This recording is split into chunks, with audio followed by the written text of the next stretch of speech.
обхезӣ, тармафароӣ, омадани сел ва дар дигар ҳолатҳои фавқулодаи табиию техногинӣ нафароне ҷалб мегарданд, ки онҳоро наҷотдиҳанда ном мебаранд. салом бинандагони гиромӣ, ҳамдиёрони азиз, намоиш навбатии ҷасорат аст, ки аз ҷониби шуъбаи кор бо ҷомеаи кумитаи ҳолатҳои фавқулода ва мудофиаи гражданӣ назди ҳокумати ҷумҳурии Тоҷикистон омода гардидааст.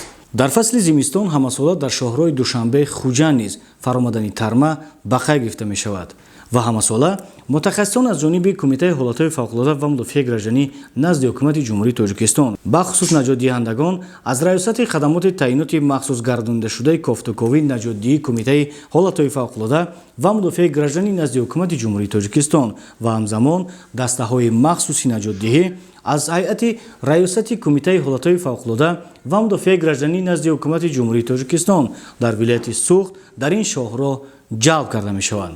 қобили зикр аст, ки дар шоҳрои Душанбе Хуҷанд наҷотдиҳандагон дар мавзеи Майхура барои бартараф намудани ҳодисаҳои фавқулодаи табиӣ бахусус омадани тарма ҷалб мегарданд. дар баробари дигар сохторҳои дахлдор инчунин аз ҷониби раёсати кумитаи ҳолатҳои фавқулода ва мудофиаи гражданӣ назди ҳукумати ҷумҳурии Тоҷикистон дар вилояти Суғд дар ин шоҳро дастаҳои махсуси наҷотдиҳӣ ҷалб карда мешаванд. қобили зикр аст, ки вобаста ба ин мавзӯъ имрӯз дар студия мо даъват намудем подполковник Маликзода Диловар, сардори бахши кор бо ҷомеаи кумитаи ҳолатҳои фавқулода ва мудофиаи гражданӣ дар вилояти Суғд. хуш омаданд ба студия. ташаккури зиёд. бале шумо дуруст қайд кардед, ки дар раёсати кумитаи ҳолатҳои фавқулода мудофиаи гражданӣ дар вилояти Суғд дастаи махсуси зудамали наҷотдиҳии вилоят фаъолият мебарад.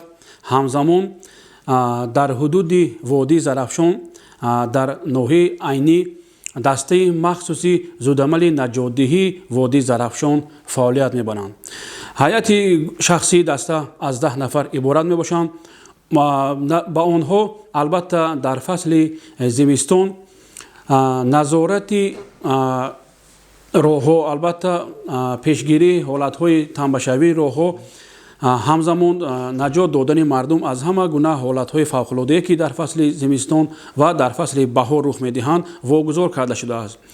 айни замон, ки мо дар фасли зимистон қарор дорем, ба зиммаи онҳо назорати ҳолати роҳҳо аз нақби Истиқлол то нақби шаҳристон вогузор карда шудааст.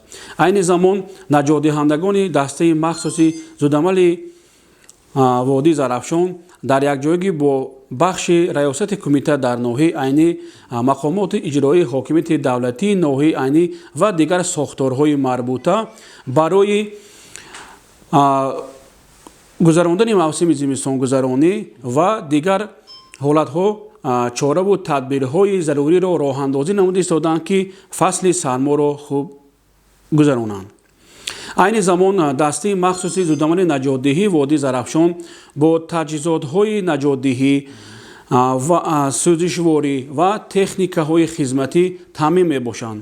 наҷотдиҳандагони дастаи махсуси зудамали наҷотдиҳӣ дар водии Зарафшон ҳамасола дар ҳама мавсим бо тамоми аҳолӣ, бо ронандагон суҳбатҳо ташкил медиҳанд, корҳои фаҳмондиҳӣ мегузаронанд, ки чӣ гуна бояд онҳо талаботҳои қоидаҳои бехатариро риоя намоянд.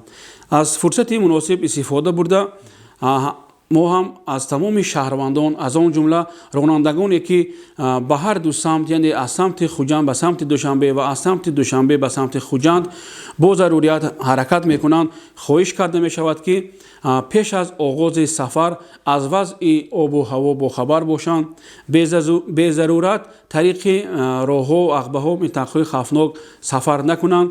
албатта ҳангоми сафар ҳолати техникии нақлиёт, аз он ҷумла чароғҳо, чархҳо ва дигар таҷҳизотҳои иловагиро пурра санҷанд.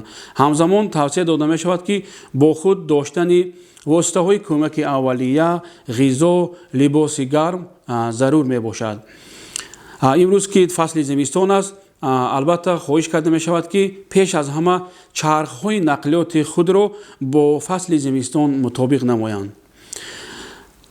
дастаи махсуси зудамали наҷотдиҳии водии Зарафшон дар шабакаҳои интернетӣ ҳам имрӯз фаъол аст ва албатта шаҳрвандон метавонанд тариқи шабакаҳои интернетӣ аз тавсияҳои наҷотдиҳандагони дастаи мазкур огоҳ бошанд. ҳамзамон тавсия дода мешавад ки мо ҳангоми гузарондани машғулиятҳо бо тахассусҳои гуногун ки дар марказҳои таълими методӣ раёсатҳо ва вилоятҳо баргузор мегардад, дар он ҷо албатта кормандони соҳаҳои гуногун иштирок кардаанд. Аз он ҷумла дар сокинони водии Зарафшон ва дигар сокинон иштирок карданд. Ба онҳо чӣ гуна тарзи истифодабарии барномаи соз ки аз тарафи мутахассисони кумита амалӣ карда шуда истодааст фаҳмонда дода шудааст, онҳо метавонанд тариқи барномаи мазкур истифода бурда дар он ҷо вобаста ба ҳолати рухдодаи ҳар як ҳодисаҳои фавқулода, аз он ҷумла ҳам фаромадани сел, ҳам фаромадани тарма ва дигар ҳолатҳое ки рух медиҳанд, тавсияҳои мутахассисони кумита ҷойгир карда шудааст, метавонанд аз он истифода баранд. Дар шоҳроҳи душанбе чаноқ дар фасли зимистон бисёртар боришотҳои зиёди барфу борон ва фаромадани тарма ба қайд гирифта мешавад.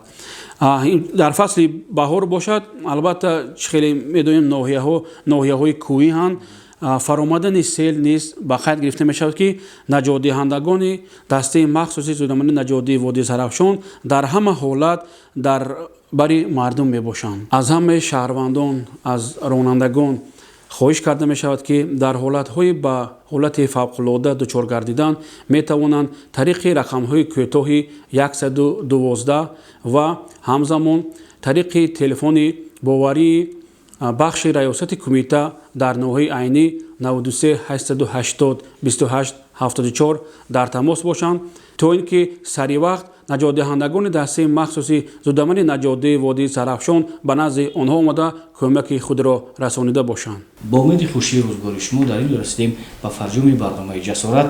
Хайр, то барномаҳои навбатӣ шоду пирӯз монед.